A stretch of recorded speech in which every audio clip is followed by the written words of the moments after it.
اعوذ باللہ من الشیطان الرجیم بسم اللہ الرحمن الرحیم الم یاتکم نبأ الذین من قبلکم قوم نوح وعاد وثمود، کیا آ نہیں چکی ہیں تمہارے پاس خبریں ان لوگوں کی جو تم سے پہلے تھے، یعنی قوم نوح کی اور قوم عاد اور قوم ثمود، والذین من بعدہم، اور ان لوگوں کی خبریں کہ جو ان کے بعد تھے، لا یعلمہم الا اللہ، ان سب کو نہیں جانتا سوائے اللہ کے کوئی بھی۔ جاءتہم رسلہم بالبینات، ان کے پاس آئے ان کے رسول واضح نشانیاں لے کر، واضح تعلیمات لے کر، فردوا ایدیہم فی افواہہم، تو انہوں نے ٹھونس لی اپنی انگلیاں اپنے منہوں میں، وقالوا انا کفرنا بما ارسلتم بہ، اور انہوں نے کہا کہ ہم کفر کرتے ہیں اس سب کا جو دے کر تم بھیجے گئے ہو، وَإِنَّا لَفِي شَكٍّ مِّمَّا تَدْعُونَنَا إِلَيْهِ مُرِيبٍ، اور ہم تو جن چیز کی طرف تم ہمیں دعوت دے رہے ہو شکوک و شبہات میں مبتلا ہیں۔ میں نے عرض کیا تھا کہ سورہ رعد اور سورہ ابراہیم یہ آپس میں جوڑے کی شکل میں ہیں، ان میں بہت سی مشابہتیں ہیں، اور دونوں میں آپ کو وہ آیات ملیں گی جو سورہ بقرہ کے ساتھ بڑی گہری مناسبت رکھنے والی اور مشابہت رکھنے والی ہیں۔ یہ دونوں جو ہیں چھوٹی صورتیں ہیں، 6 رکوعوں پر مشتمل تھی سورہ رعد، اور یہ 7 رکوعوں پر مشتمل ہے سورہ ابراہیم، اور ان دونوں میں وہ نسبت موجود ہے کہ سورہ رعد میں رسولوں کا ذکر ایسا ہی ایک آیت میں آیا ہے، کسی کا نام نہیں۔ اس میں ہم دیکھ چکے ہیں کہ ایک تو حضرت موسیٰ علیہ السلام کا ذکر آیا صراحت کے ساتھ، اور کئی آیات اس کے ضمن میں نازل ہوئیں۔ اب جو ذکر ہو رہا ہے وہ تمام رسولوں کو ایک جماعت فرض کرتے ہوئے کہ سب کے ساتھ ایک ہی سی بات ہوتی رہی ہے، سب کے ساتھ معاملہ جو ہے اسی قسم کا پیش آتا رہا ہے، سب نے ایک ہی دعوت دی ہے، سب کے رد عمل جو تھا ان کی قوم کی طرف سے وہ بھی تقریباً ایسا ہی رہا ہے۔ تو یہاں ایک جماعت کی حیثیت سے رسولوں کو وہ سامنے رکھ کر اور بات کی جا رہی ہے کہ جو بھی آئے رسول بینات لے کر، تو لوگوں نے یہی کہا کہ ہمیں تو شک و شبہ ہے اس چیز کے بارے میں جو تم لے کر آئے ہو۔ قالت رسلہم، کہا ان سے ان کے رسولوں نے، اب یہ جمع کا صیغہ چلے گا، افی اللہ شک فاطر السماوات والارض، تم جو شک اور شبہ کی بات کر رہے ہو تو پہلے تو یہ بتاؤ کہ کیا اللہ کی ذات کے بارے میں تمہیں کوئی شک ہے؟ کیا کوئی شک ہے اللہ کے بارے میں جو آسمانوں اور زمین کا پیدا کرنے والا ہے؟ یہ پھر وہی سرچنگ کوسچن، اور یہ کہ ایسی بات سے گفتگو شروع کی جائے جس کو وہ بھی مانتے ہیں۔ ظاہر بات ہے کہ وہ بھی اللہ کے منکر نہیں تھے، تو پہلے تو یہ کہ ہمارے اور تمہارے مابین اللہ کا ماننا یہ تو ہماری قدر مشترک ہے۔ یدعوکم لیغفر لکم، وہ اللہ تعالیٰ تمہیں پکار رہا ہے، بلا رہا ہے تاکہ وہ تمہاری مغفرت کرے، من ذنوبکم، تمہارے گناہ بخش دے، ویؤخرکم الی اجل مسمى، اور تمہیں مؤخر کرے، تمہیں اور تمہاری رسی دراز کرے، تمہیں مہلت دے اس دنیا میں بچنے کی، الی اجل مسمى، ایک وقت معین تک کے لیے۔ قالوا، اب ان سب نے کہا، ان سب کی قوموں نے ایک ہی جواب دیا، ان انتم الا بشر مثلنا، نہیں ہیں آپ لوگ مگر ہماری ہی طرح کے انسان۔ تریدون ان تصدونا عما کان یعبد آباؤنا، آپ لوگ چاہتے ہیں کہ روک دیں ہمیں ان چیزوں سے کہ جن کو پوجتے تھے ہمارے آباء و اجداد۔ فاتونا بسلطان مبین، تو لے کر آئیے کوئی کھلی سند، کھلی نشانی، کھلا معجزہ۔ قالت لہم رسولہم، کہا ان سے ان کے رسولوں نے، ان نحن الا بشر مثلکم، نہیں ہے ہم کچھ بھی سوائے اس کے کہ تمہاری ہی طرح کے انسان ہیں، ولکن اللہ یمن علی من یشاء من عبادہ،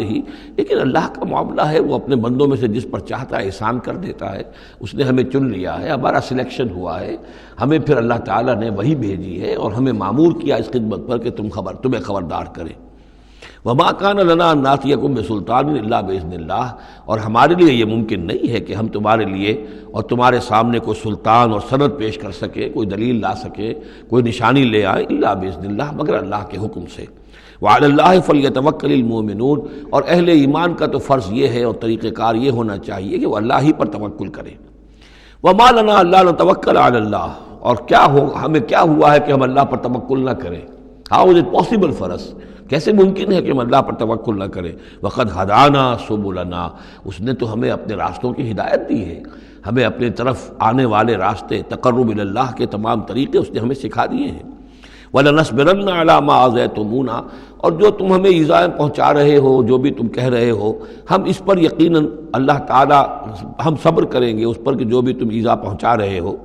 وَلَنَصْبِرَنَّ عَلَىٰ مَا آذَيْتُمُونَا وَعَلَى اللَّهِ فَلْيَتَوَكَّلِ الْمُتَوَكِّلُونَ، اور اللہ تعالیٰ ہی پر تمام متوکلین کو توکل کرنا چاہیے۔ وَقَالَ الَّذِينَ كَفَرُوا لِرُسُلِهِمْ، وہی مکالمہ چل رہا ہے رسولوں کا ایک جماعتی شکل میں، اور کہا ان لوگوں نے جو کافر ہوئے اپنے اپنے رسولوں سے اپنے اپنے زمانے میں، لَنُخْرِجَنَّكُم مِّنْ أَرْضِنَا، ہم لازماً نکال باہر کریں گے تمہیں اپنی زمین سے، اپنے ملک سے، اپنے وطن سے، اَوْ لَتَعُودُنَّ فِي مِلَّتِنَا، یا یہ کہ تمہیں لا محالہ اور لازماً لوٹنا ہوگا ہماری ملت میں، ہمارے طریقے میں، ہمارے دین میں۔ فَأَوْحَىٰ إِلَيْهِمْ رَبُّهُمْ، تو ان کی جانب وحی کی ان کے رب نے، لَنُهْلِكَنَّ الظَّالِمِينَ، کہ اب ان ظالموں کو ہم ہلاک کر دیں گے، وَلَنُسْكِنَنَّكُمُ الْأَرْضَ، اور پھر ہم تمہیں آباد کریں گے زمین میں۔ یعنی جو بھی رسول بچ گئے، ان کے ساتھی اہل ایمان بچ گئے، اب وہ قوم جو کافروں کی وہ ہلاک کر دی جائے گی، اور پھر تمہیں ہم بسائیں گے زمین کے اندر ان کے بعد، من بعدہم، ذالک لمن خاف مقامی، اور یہ ان لوگوں کے لیے ہے کہ جو میرے سامنے کھڑے ہونے سے ڈرتے رہیں،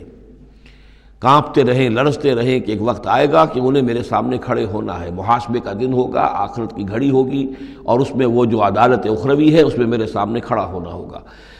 ذالک لمن خاف مقامی و خاف وعید، اور جو میری جو وعدے سے، عذاب کے جو وعدے میرے ہیں ان سے ڈرتے ہیں۔ واستفتحوا وخاب کل جبار عنید، تو پھر وہ فیصلہ طلب کرنے لگے کہ اب ہمارے اور تمہارے درمیان فیصلہ ہو جانا چاہیے، یعنی قوموں نے کہا رسولوں سے، وخاب کل جبار عنید، اور پھر نامراد ہو کر رہ گئے وہ سب لوگ جو سرکش تھے اور ضدی تھے۔ من ورائہ جہنم، اور ابھی تو ان کے پیچھے جہنم ہے، یعنی یہ کہ دنیا میں جو عذاب آیا، عذاب استحصال آیا، ہلاک کر دیے گئے، کلم یغنوا فیہا، ایسے ہو گئے جیسے کبھی تھے ہی نہیں، لا یرا الا مساکنہم، ان کے مسکن اور محل تو باقی رہ گئے لیکن ان کے مکین جو ہے کہیں باقی نہ رہے۔ تو ان کا حال یہ ہے کہ من ورائہ جہنم، ابھی اس کے پیچھے جہنم ہے، ویسقا من ماء صدید، اور ان کو پینے کو دیا جائے گا پیپ والا پانی، یتجرعہ، جب شدید پیاس کی وجہ سے اسے گھونٹ لینے کی کوشش کرے گا، ولا یکاد یسیغہ، لیکن اسے گلے سے نہیں اتار پائے گا، حلق سے نہیں اتار پائے گا، ویاتیہ الموت من کل مکان، اور اسے ہر طرف سے موت آتی ہوئی نظر آئے گی، وما ہوا بمیت، لیکن موت آئے گی نہیں، اور اس کا جو ہے وہ سختی کا سلسلہ ختم نہیں ہوگا۔ یعنی ایک سختی وہ بھی ہوتی ہے جس میں موت راحت پہنچا دیتی ہے انسان کو۔ آپ نے دیکھا ہوگا بہت سے بیمار ہوتے ہیں بیچارے، شدید بیمار ہیں، ان کے لیے تو موت ایک طرح سے راحت کا سامان بن جاتی ہے کہ ان کی وہ موت، ان کی سختی ختم ہو گئی۔ لیکن جہنم وہ جگہ ہے کہ جہاں موت نہیں آئے گی، لا یموت فیہا ولا یحیا، نہ پھر اس میں موت ہی آئے گی، نہ وہ زندوں میں ہوں گے نہ مردوں میں ہوں گے، بلکہ یہ ہے کہ وہ عذاب کی سختی مسلسل جھیلنی ہوگی۔ وَمِن وَرَائِهِ عَذَابٌ غَلِيظٌ، اور اس کے بعد یعنی عذاب کے اندر سختی ہوتی چلی جائے گی، درجات بڑھتے چلے جائیں گے، شدت میں اضافہ ہوتا چلا جائے گا۔ صدق اللہ العظیم۔